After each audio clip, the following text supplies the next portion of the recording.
In John 16 verse 33, the word of the Lord declares, I have told you these things so that in me you may have peace.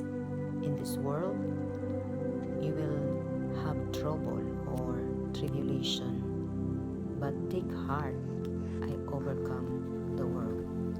Precious Holy Spirit, let your word becomes alive, like a double-edged sword piercing the soul and the spirit that penetrates to our inner being. Hallelujah.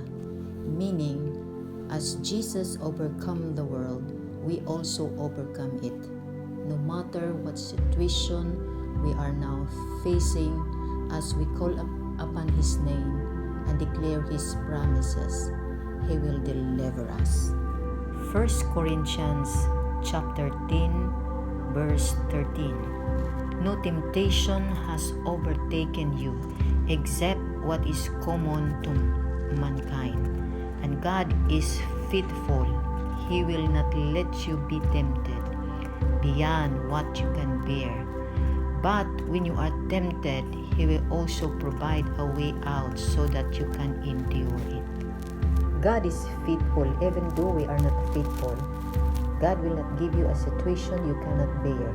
He will provide a way out.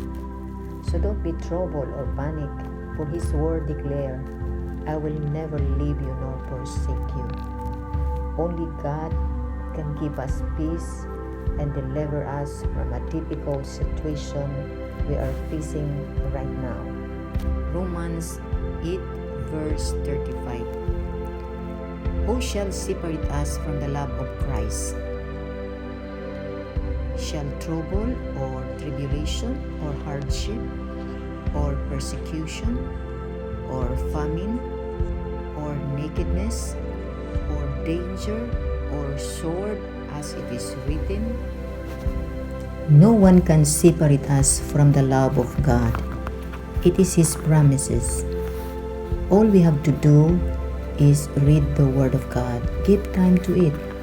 I know we are sinners, but if we confess our sins, His faithful and just to forgive all our sins and to clean us all from all unrighteousness. That's the promise of the Lord. God the Father wants us to call upon His name. As we welcome Him in our hearts, He is there for us. God give us a free will to choose. Either you choose the world or you choose the Bible. I choose the Bible.